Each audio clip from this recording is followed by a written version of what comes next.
Hi guys, and happy Wednesday.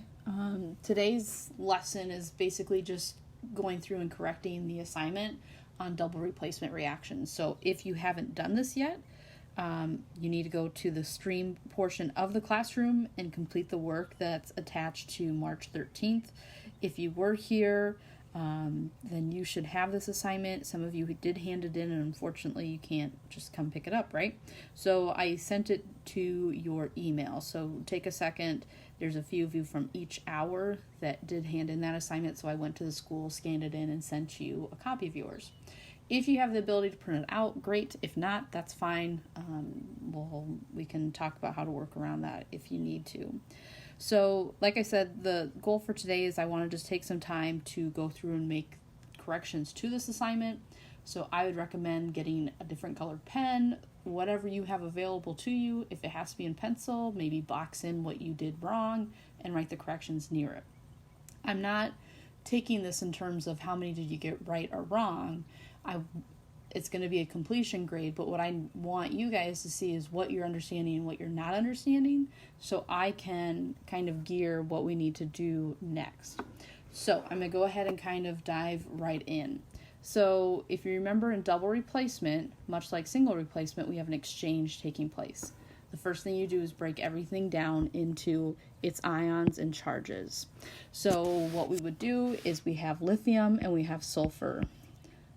Again, we leave subscripts behind that have nothing to do with like a polyatomic. Go to my periodic table, I would find lithium is a +1 and sulfur is a -2. I would then go to my next compound, silver nitrate. I have Ag and NO3. I do not know silver's charge because it's a transition metal. I do know nitrate from the polyatomic list is a -1. Therefore, because nitrate is not in parentheses with an additional subscript, silver is a +1. The next thing we did was figure out what was going to exchange with what. So lithium and silver are what's going to exchange places, again, like charges. And then the next part was coming up with our new formulas.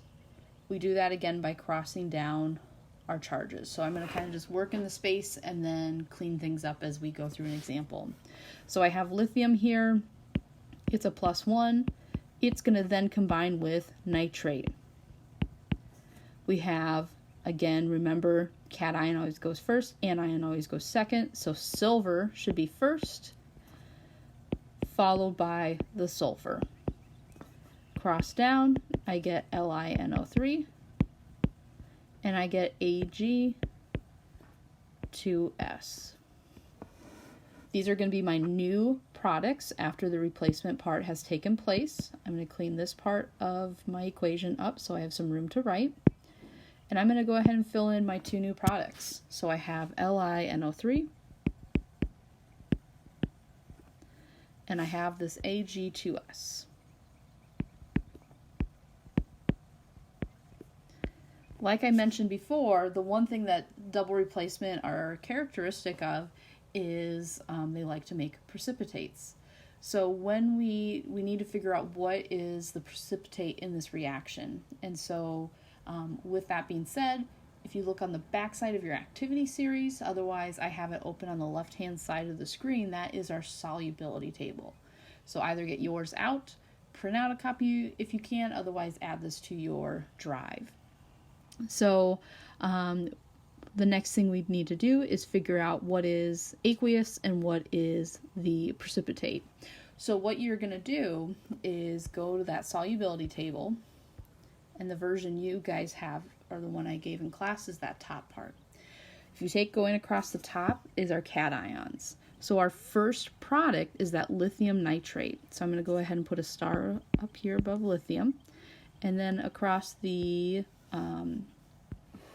left-hand side is where we have our anions. So on the left-hand side, here's nitrate. So what you're going to do is find where those two meet, and you'll see that there is an S there. And hopefully if you were in class, you wrote this down. That S stands for soluble. Soluble means it will dissolve. And so what that means in terms of the reaction is that it's going to be left over. So what we're going to do is put in parentheses as a little subscript this AQ for aqueous, meaning it's still dissolved into its 2 ions. We're going to do the same thing now with the silver and the sulfur. So going back to our table, we can go ahead and find silver across the top, sulfur, which they list as sulfide because it's a compound and it's in the anion form. The difference here is when you find it is there's an X. That X there means that it is not soluble or insoluble and it's going to form a precipitate. So we use an S there to stand for that it is going to be the solid material formed in that reaction. So this is a more detailed walkthrough on how to do double replacement. So I'm going to kind of start zipping through the rest of the problems that you had on this assignment. And I guess before I'm all done, I about skipped the most important step, and that's to balance. If I take a look, my lithium, I have 2 on the reactant side, only 1 on the product, so I'm going to add a 2 here. Silver are not balanced, so I'm going to add a 2 there, and that fixes everything, and I'm now officially done. So moving on to my next problem, we have barium chloride, so I'm going to go ahead and separate that out into its charges. Barium is a +2, chlorine is a -1. Sodium is a +1, carbonate, according to my polyatomic list, is a -2. Barium and sodium are going to switch. So then I can go ahead and start getting my new products. I have barium +2 is going to combine with carbonate with a -2. Those charges cancel to give me BaCO3. My new cation in my second product is going to be my sodium, combining with chlorine -1 to give me salt, NaCl. I'm going to erase what I have up here in green. I'm going to go ahead and fill in my new products.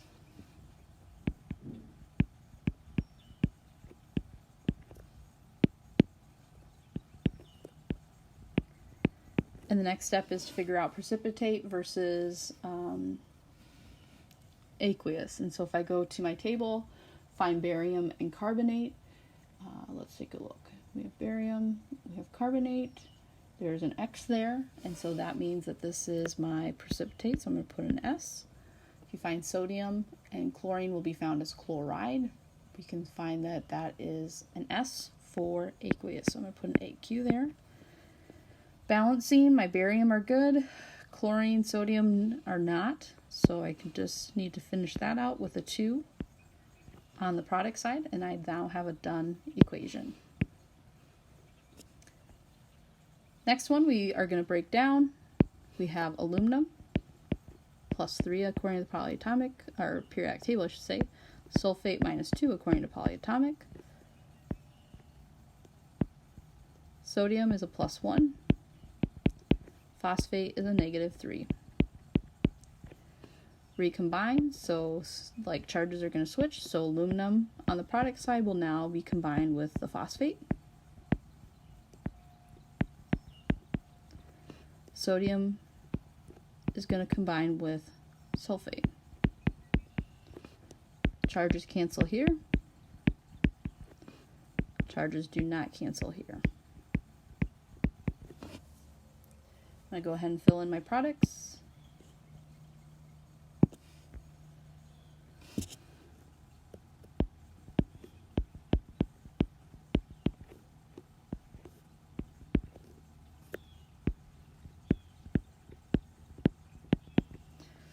Okay, so the last piece of the puzzle is to go ahead and figure out soluble versus insoluble or precipitate. So aluminum phosphate, if we go to our solubility table, when we find that, there's an X there, so that is the precipitate. It's kind of just worked out that these these 3 examples, I guess these 2 and 3, that the precipitate was first. Again, order doesn't matter as long as we have both components. So sodium sulfate, that's going to be aqueous.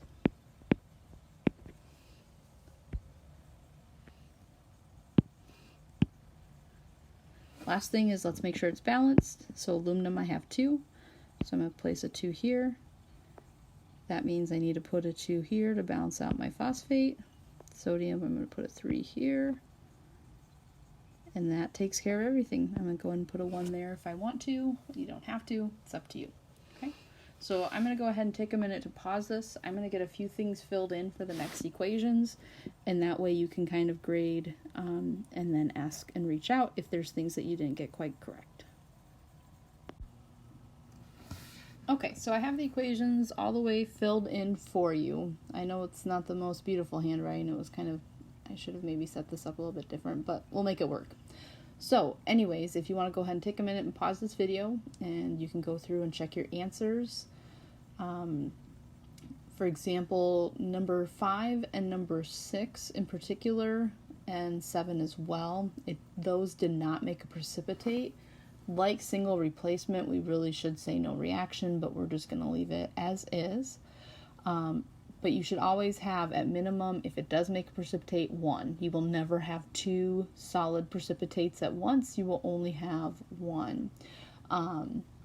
So if there is something that you were commonly missing, feel free to reach out. I had you guys message me through Google Hangouts, because I just want you to realize that that is an option for you to reach out to me. So if you want to use that instead of email, both are perfectly a-okay. If you want to then go ahead and take a picture of this and attach this to the assignment and make sure that you click that you turn it in or submit, and then that's all your homework for today. So again, I just want you to take the time, make sure you have answers corrected, and if you need help, reach out to me. Otherwise, I hope you guys are all doing well.